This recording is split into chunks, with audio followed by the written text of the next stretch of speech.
Coming up in this episode of Unholy Vibes. It just steps from the darkness into the edge of the light, and she clearly sees the outline of a person standing there. And she decided that she was going to just hit whatever this was. Welcome to Unholy Vibes, a journey through the realms of true horror. Please note, while this is not a religious podcast, the narratives shared by our guest often intertwine with their personal faiths and beliefs.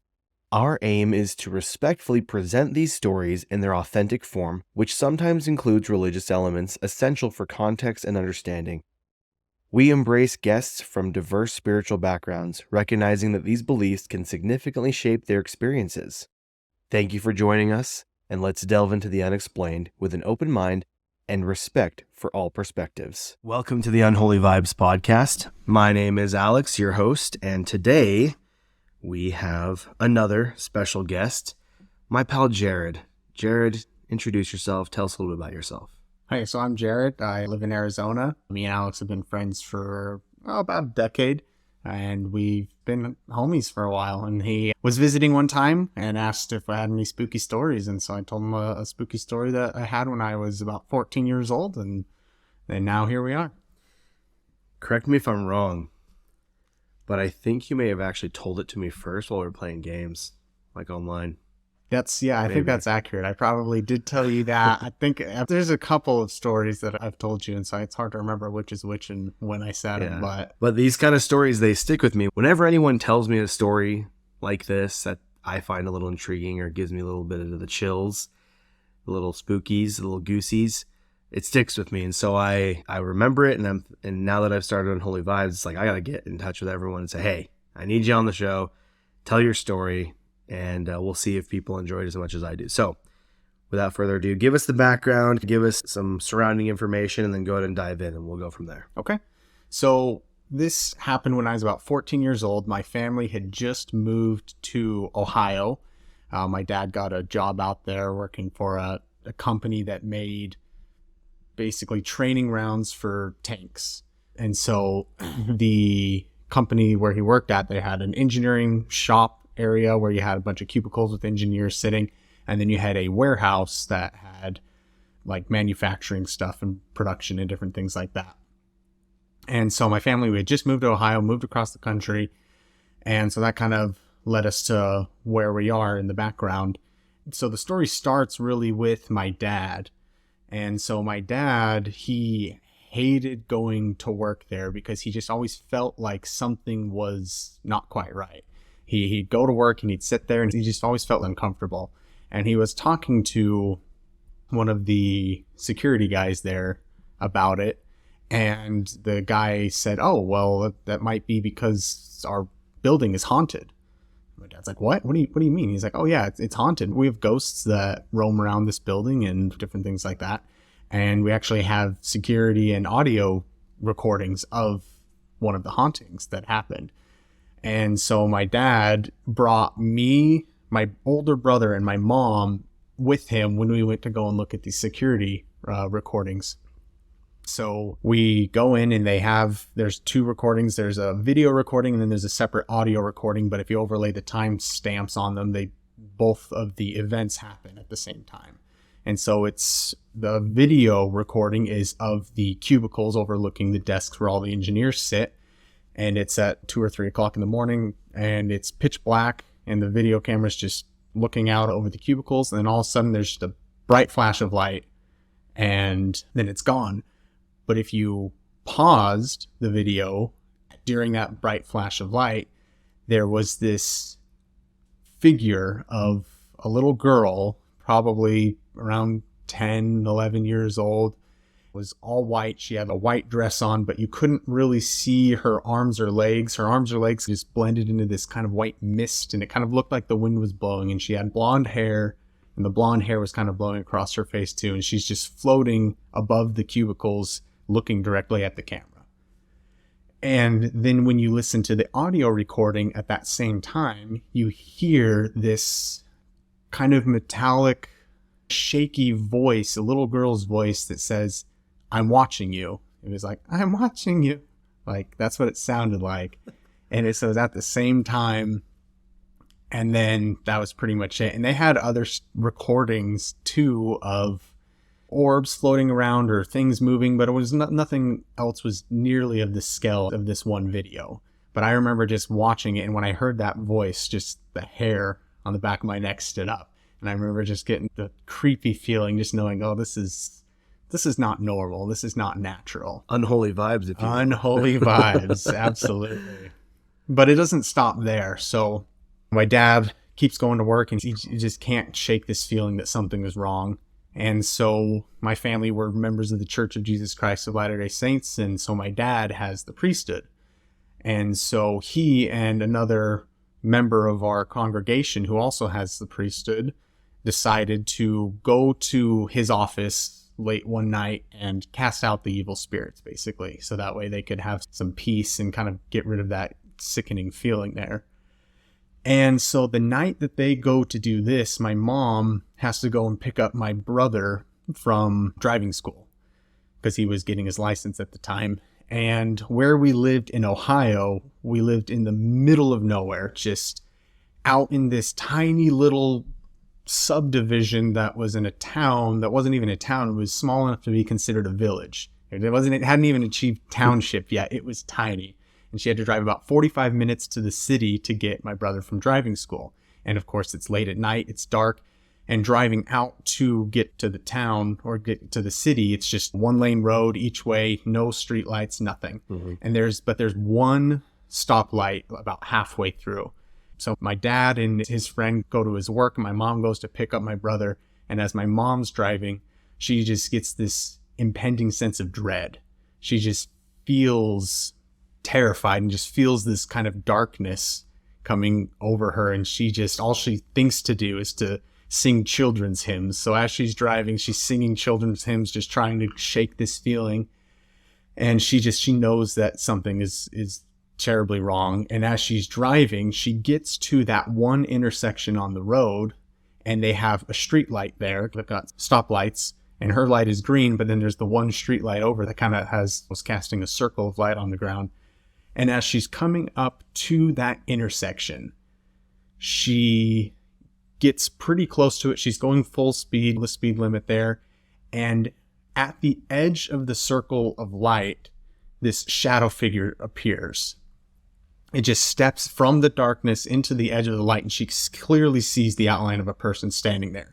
But at this point, she had two options. She couldn't slam on the brakes and stop. She either would have had to swerve to avoid hitting this person, or just plow right into him. And she decided that she was going to just hit whatever this was. Because she was like, she knew that it wasn't an actual physical she person. Knew that it was something. So she just keeps going on the gas. And as she comes up to it, it just vanishes right as she passes through it. She just vanishes as she hits it, basically. Doesn't do anything because it's just gone. And so she goes, she picks up my brother, and she's just shaking. She gets my brother. She turns around. They drive home. The whole time they're singing children's hymns to lighten the mood and get some light in there and just kind of stop their shaky feelings. And she knew after that fact that whatever evil spirit or whatever was trying to stop her, basically trying to make her crash the car so that way she would call my dad and then he would stop casting out the evil spirits. That's the running theory? That's the running theory. Okay. And that's what my mom says she felt. Anyways, my dad goes, they cast out the evil spirits. He goes back to work. Things are good for a while. He doesn't have that terrible feeling, but after a couple months, it started to come back. And he knew that basically the evil spirits had returned to that location. And so kind of what we figured is even though they cast out the evil spirits, there was someone working there who kept bringing them back. And he doesn't know who or what was going on. He doesn't know why those spirits were there in the first place, but he just knows that there was someone there that kept inviting the spirits to come in, and whatever they were doing, we don't really know. But then the spirits came back, and luckily that company ended up laying off my dad because they had budget cuts. And so he didn't have to go to work there anymore. And he was really glad, even though it was really stressful to be laid off and not, have 5 kids just move across the country and know nobody where you're at and have to basically start life over because he got laid off. He was glad to not have to go back. Yeah. But yeah, I can still to this day remember that voice and see that face on those recordings. And every time I think about it or talk about it, I can just feel the unholy vibe. I have a few questions. You guys think that it was someone maybe bringing something was following someone into work maybe? No idea if it was intentional or if this person just had something going on and had some bad energy following them. Could have been anything, right? Mm-hmm. But why would it then sit at the office and be it, what do you think it was about that place? Because maybe it wasn't someone, maybe it was just the place. It could have been a variety of things. And this is where again, what state? Ohio. You were in Ohio? Anything can happen. Yeah, Ohio. Ohio's a weird place. So It's a weird place. And yeah, I just get really curious about that and the different aspects of it, because if it wasn't a person that was having some bad energy follow them around, then maybe it was just the place. Maybe it was a burial ground. Who knows? Well, there's a bajillion options. That's right? a really good thought. I hadn't really thought about why it was there to begin with. But I mean, Ohio, it's, old farm country. Ohio's been around for forever. And you would be driving around Ohio and there'd just be tombstones on the sides of the roads. Like people would start like a little family gravesite that then eventually the city built up around it. And they're not going to move the bodies or those things. So I remember from the 1700s or whatever. So yeah, you drive to Walmart and then across the street from the Walmart, there'd just be like 5 headstones, just like on the side of the road. And it'd be like connected to somebody's farm. But so yeah, it's possible that, maybe something happened to someone at some point in time at that location. And then their spirit kind of lingers there. It could have been my family's theories that someone was inviting it into their lives and inviting it to follow them around with whatever that would be. Playing with the Ouija board casually, at night. That's how they wound down at night after a long day of working at the machine shop. At the munitions, factory or whatever. Yeah, let's go and talk to evil spirits, see what's going on. Yeah, no, yeah, so we don't, who knows exactly what it is. That's my family's theory, but yeah, it could have been something tied to the area too, because like I said, Ohio's been around for hundreds of years and there's lots of weird stuff that's gone on out there. Ohio, the state, but the land itself. Yeah. Yeah, so what makes you guys automatically think that it was like an evil spirit or malicious? Was there anything else that would indicate that, or was just the sense of dread that people got? This sense of dread mostly. As far as I know, the spirits that were there never physically harmed anyone or even any objects. It's not like they were breaking windows or destroying property or anything like that. Moving chairs around. Yeah, I think they did have some moving objects, but it was never anything like malicious as far as objects goes. But for us and my family, me, my mom, my dad, and my brother who all saw that, when we saw that video and audio recording, we just felt that dread, that kind of sickening feeling that this wasn't right. And like even, they say, well, it's a little girl. So evil spirits can take whatever shape they want, right? Yeah. Right. And so it's just that feeling of this isn't good. Yeah, something's off about Something's off. Just that sixth sense that you get. And then especially when for us, the malicious side was when my dad and his friend went to cast out the evil spirit. And then another spirit on the other side, 40 miles away, was trying to stop my mom, or basically get my mom to crash her car to stop my dad from going and doing that. That kind of made us feel like it was definitely malicious. Whatever was there was malicious because they were trying to prevent the casting out. There's a little bit of a coordinated attack. Yeah, what it sounds like, dude. Yeah.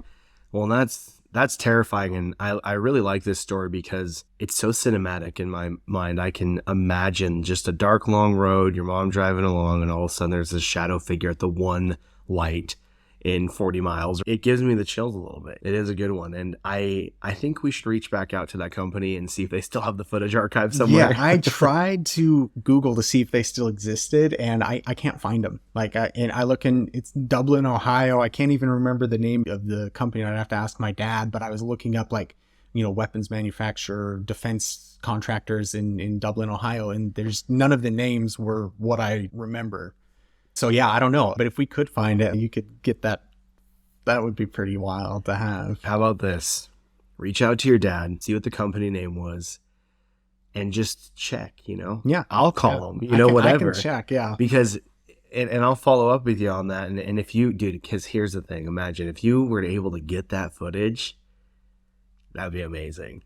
It'd be terrifying. Terrifying. Yeah. It'd be like, we might start something bad. It'd be like The Ring, you know? You watch the ghost girl in the office, you're going to have some shadow figures follow you around for a little bit. Don't worry about it. Just run them over if they're in the road. Yeah, just flatten them. Yeah, No big deal. Because, yeah, that'd be awesome. And everyone I've talked to that's come on the show, I really want to do some follow-up because there's still connections with a lot of that. Yours is probably the most difficult of a connection to kind of rekindle or like reconnect. But it might be worth trying. You never know. Yeah, I'll reach out to my dad and ask the name of the company and just to see. Or even if he knew the guy that was the one who showed you the footage. Yeah, there was one of the security, like I think head of security there was the guy who showed us the videos. Yeah, and here's the thing. If you're working at a company in the middle of Ohio and you have this crazy thing happen at your work, that's like the thing that you tell everyone now. That you don't just delete that footage. No, yeah, they had saved it for forever. It's like they had showed it to the guy, the security guy there. It was like, yeah, this is our ghost. Come see our ghost. When my dad first started working there, kind of a thing. Like after a little while, it was we've got ghosts. He was casual. Like he's like, yeah, everybody knows that works here about the ghosts that live here, and like so, yeah. And they kept the security footage, and so it was they're like, yeah, this is our thing. And this was, what, 15 years ago now? Oh, easily, yeah. Probably about 15, yeah. So you never know, though. It could be on an old VHS tape. I'll buy a VHS player if I have to, you know what I mean? And you know, I find it interesting because I've talked with other people that are like, oh yeah, I worked at this place and they just had the resident ghost. What do you think about that kind of behavior and attitude towards it where someone's like, yeah, we just have the ghost, don't you know? It's almost like a novelty to them. Like, but then you get people that go in and get so bothered by it and get such bad vibes. What do you think about that from both sides? Yeah, so from both sides, I mean, do I think that spirits can be here that are not necessarily evil or bad? Sure. I mean, I'm religious. You know, I'm religious, and so I believe in angels. I believe in evil spirits and the devil, and so I feel like there's a combination of both here on Earth. And so there could be some that just hang out, and people, sure, they might not be bothered by it. Me personally, I would always be bothered by it. I don't care if it's not evil. I still don't want to hear knocking on my door at 3:00 in the morning, even if it's just something more quote unquote playful. I don't want that. Right. I don't want to wake up to weird noises in the night. I don't like it when my house settles because I'm like, oh, who the heck is in my freaking house? My door creaked a little bit. Yeah. I don't like that. Yeah, I don't like that. So for me personally, I mean, do I say they could exist? I think more often than not, when people have encounters with spirits that are not what some would consider spiritual experiences, I would consider them to be more malicious in intent. Mm-hmm. But who's to say that there's not just some wandering ghosts that just passing along, hanging out still, like they someone who's died and doesn't know they're dead or whatever, something like that. Something like that. Yeah. People that have the ghost as a novelty, it's almost like the company pet. Yeah. What's that about? Do you think? What do you think? It's just something exciting for them to talk about, and yeah, I think it's an exciting thing for people to talk about. Some people don't necessarily really know or care if the energy of a spirit, good or bad. They're just like, hey, this is unique. Yeah, this is something unknown. It's the appeal of the mystery. Right. And so you have people that are like that. They say, oh yeah, we've got a ghost that haunts the company grounds. And it's just, for them, it's, yeah, like you said, a company pet. It's a cool thing. It's, oh, hey, let me tell you about this. Because it's something that can't be explained. It's something that's unknown. And they're just intrigued by it. And they normalize it. They normalize it to where it's like, yeah, this is just the way it is. No big deal. Yeah, some people normalize growths on their face too, though. I don't, it's fine. It's whatever. Yeah. I don't care. You know? Is it cancer? Who knows? Who knows? It's whatever. I've just got this growth. That's funny. Okay, and then going back to your family, you have another short little story if you're willing to tell. And, and this story, short and sweet, but it makes me think more about your family as a whole and how your parents seem more or less quite sensitive to spiritual things, spirits. Yeah, I would say so, especially my mom. My mom definitely has seemed to have a really good ability to get a sense of why something has gone on, or especially in some of these encounters with spirits, because my family has a number of stories with things like this, and my mom seems to have often had a sense where she's received inspiration or revelation about some experiences that have happened, or especially when it comes to her kids, us. She seems to kind of know what's going on in our lives and what's bothering us when things are bothering us. And she's been able to be very helpful at helping us to do and feel better about life in general. But so anyway, so this story happened. I was early 20s. I was home from college. When I was first starting out in college. And so I was living with my parents in between semesters. And we have a 2-story house. My little sister's room, who at the time she was about 18 years old, I think. She lived up, her room was above mine. And so it's late at night, 10, 11 o'clock. I'm sitting in bed just playing on my phone, as you do. And my sister has a Jack and Jill bathroom that connects to my other sister's bedroom, but the other sister wasn't there. So I'm sitting in bed, and then I hear up above me footsteps go from my sister's bathroom door towards her bed. I hear it run across the ground, and I hear my sister scream. And I think it's just my dad or my brother. Someone had snuck through the Jack and Jill bathroom and then jumped out and scared her when she got in bed. And so I'm thinking, oh, that's hilarious. I start laughing. And so I go to run upstairs and like, oh yeah, I heard that all the way downstairs. And as I go to my sister's door, I open it up and the lights are off and there's no one in there. I instantly just felt and knew that something wasn't right, because I open up the door and I'm looking at her, I'm like, where's whoever scared Becky? And so I walk over to Becky's bed and she's just frozen in fear. And she's got her blankets and she's curled up and she's just petrified. And if I remember, I think she was pointing towards her bathroom door. And I go over, I'm like, Becky, what's going on? And she's like, someone or something just ran at me from the bathroom door. And she was basically she just says that she was lying in bed. She couldn't move. She was awake. She couldn't move. And she saw this figure standing in her bathroom doorway and then just sprinted at her. And so I would normally say, oh, it was just a dream, sleep paralysis type of thing. You just had a nightmare, except for the fact that I heard the footsteps thump across the ground. And I know the layout of our house. I knew that it was from her bathroom door towards her bed. And I heard her scream. So I knew it wasn't just a dream for her. I knew it was real.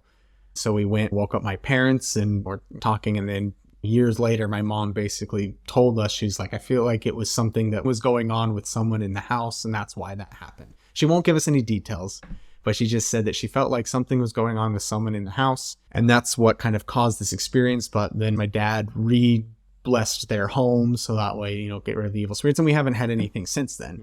And so it was, and that I can't even think of anything prior to that either. It was just that one, whatever was going on in one of our lives was from what my mom really feels like was inviting an evil spirit to come in. And so whether that was we were doing something good and we were trying to be stopped, or doing something bad and, being encouraged by something. It was in your sister's room, so let's blame her. Yeah, it'll be Becky's fault. Or maybe your mom reconnected with someone in Ohio as the same shadow figure in the intersection. Yeah, came back for some revenge or something like that. Did your sister say like it ran at her and just disappeared, or? Yeah, it just ran at her, and from what she says, it ran at her and disappeared. Whether she closed her eyes and then when she opened it, it was gone, or she saw it disappear. Pulled the covers up. Yeah, I'm not exactly sure, but she said she was frozen. She couldn't move before it ran at her, and she saw it and just stared at it and then it sprinted at her, and then she screamed.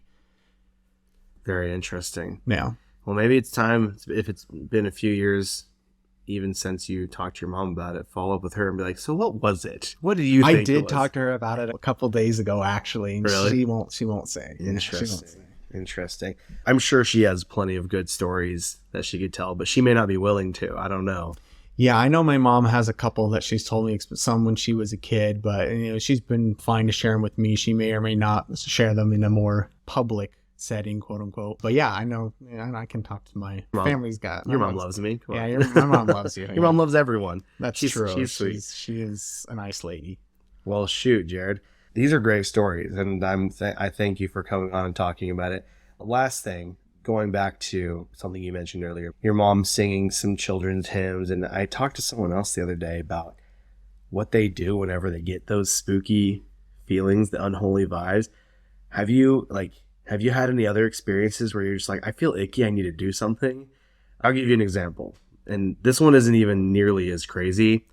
I went and saw a horror movie back in the day before I was really into horror and spooky stuff. I saw the movie Sinister, which is one of my favorites now of all time. But it was so shocking to me when I first saw it that I was like kind of shook. And I got home at like 11 o'clock at night and my house was empty when I got home. I went downstairs and I literally went and turned on like cartoons just to change up the vibe. And I was watching Adventure Time of all cartoons. I was like, yep, this is silly. It's bright and colorful. That'll kind of balance out the ickiness I feel, you know. Do you do anything like that or? Yeah. When there have been times where I felt just that kind of little bit of dread or darkness, and whether it's anything's there or not, I don't really know. 'Cause sometimes your mind just psychs you up into a little spooky frenzy anyways. And generally, if I get into a situation like that, for me, it's if I feel like, there's something evil, whether it's there or not, prayer for me. I'll pray. I'll sometimes think of church hymns or I'll hum church hymns.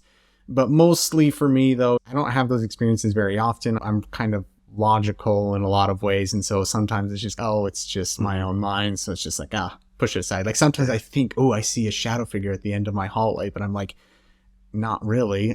My eyes are playing tricks on me because I've got a long, dark hallway out of my bedroom door. Yes, you do.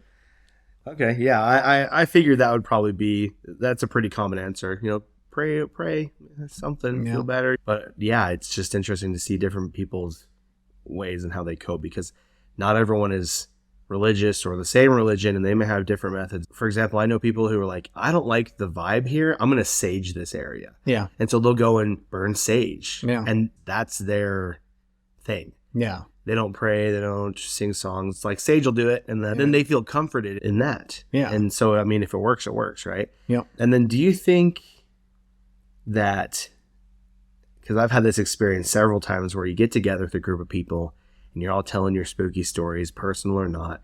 Do you think that makes you more prone to the spooky, icky vibes? I would say yes and no. I think it depends on you, ultimately. If you are asking for spooky vibes because you want to have that type of influence in your life, then I think, you can really get that kind of icky, yucky vibe. Mm-hmm. I think sometimes too, on the flip side, if you don't want that type of a vibe in your life, those kind of spooky stories just make you uncomfortable because you're like, I don't feel right about this. But I think you can talk about stories like this in a setting like this, me and you, and I don't really feel icky or spooky right now, even relating the hair stood up on my neck a little bit. It's like, am I sitting here saying, ooh, gross, I got that feeling? Like, no, I don't. And I think it's because this is more of a discussion. It's casual, it's friendly, it's not with an intent to make ourselves, let's increase the spooky in our lives. It's just kind of the lights are on, the sun's out. This is what's happened. Here's relating a story. And I mean, I think about it like you take a look at, for me in the scriptures, they talk about evil spirits all the time, but you don't read that and then say, ooh, I feel gross. You say, actually, see, there's a purpose behind it sometimes. And so I think it depends on you, in my opinion. What's your intent behind having the spooky stories told to you? Are you doing it so you can feel gross? Then you're going to feel gross. If you're doing it to just learn, then you'll probably be fine. Well, I think that was rhetorical, but I'm going to answer it as if it wasn't. But me behind this podcast, this show, it's a little bit of both. I think it's super interesting. I'm fascinated by spooky things because I believe that with a lot of scary things, spirits and ghosts and demons and all that especially, they really have no power to do anything. People are so used to the Hollywood depiction of a ghost in a scary sense that it's like, oh, it's going to kill you, tear your house down, and throw chairs and glasses across the room. And it's like, yeah, but I mean, that's a movie. That's a movie. It's Hollywood. Yeah. Most of the time, whenever I hear stories, I've heard a few that were like, oh, that's a little more intense, but they rarely ever reach those heights, you know? And so I look at the movies and the shows and things made professionally for entertainment and for shock and scare factor. And I think that's what that's for. That's exactly what that is. It's for entertainment. This is for entertainment, but also it's fun for me and fascinating for me to discuss around it and say, okay, well, what do you think? Because here's the thing. A skeptic could go look at that footage and say, well, it was just a glitch in the security camera. Yeah. Or you could explain it this, that, or the other. Oh, the audio lining up perfectly with that flash and saying those words, it was just a glitch. It was just some interference. It was this, that, or the other. Or some people might say, well, it was aliens, So really. it could go either way. So yeah, I do it for a little bit of everything. I like the entertainment factor of it. I don't have many experiences myself, so I like to hear other people's experiences. Scary experiences, I mean. Yeah. So I don't have many personal horror stories. And so I like to just fill the well with all these good ones. And I like telling stories. And so I've told your story. I've told other people's stories that are on the show because I just like telling them because I like to tell a good story. So anyway, we've got more stories to come. And if you ever happen upon any more that are or you've experienced anything, or if your mom wants to come and talk on the show and tell some scary stories, we'd be more than happy to have your mom on the show. Anything else that you can recall or you want to discuss around that, or you think you feel pretty satisfied? Yeah, I feel pretty good. Yeah, those are the ones for me personally. Like I said, like my mom's got some, my dad has at least one that I know of. But rather than just secondhand knowledge, if they want to share it, they can share it. Now, last question. Would you go back to that place, back to that workshop, and poke around, see if you could feel any spooky vibes? Yeah, now that you've mentioned that, I should have done that. I was in Ohio about a year and a half ago, and I went and saw the house that I was living at the time, and I was there for a work trip, but one of my good friends and his wife lived in Columbus. And so I was showing them around where I used to hang out when I lived there. And I should have thought about that and tried to go find that place and just to see. But I mean, I would have nothing against going there and just seeing if I could feel if it was still there or not. I mean, the place might have even burned to the ground for all I know. Who cares? Like, who knows? It was forever ago. Who knows? It was forever ago. But yeah, I wouldn't have anything against going back there. Now, would I pay to go to Ohio just to find out? No, of course not. But if I happen to be there again and it's not too far of a drive, I'd consider it. If the place is still standing and you can find out and get in contact with anyone out there, I'd almost be willing to travel there just for the heck of it. Because here's the thing, you never know. You might reach out after getting the company name and they might still be there. That same guy might still be there. Who knows? And he might be like, oh yeah, we have stuff. More stuff has happened all the time. Yeah. I'd be like, let's go. We're going. Let's go have a little look. Out. I'm not trying to become ghost hunters or anything. You don't want to be, what is it, Josh Gates or whatever? No. Maybe someday. Yeah, because I'd be willing to go like to haunted places. And I've said this before.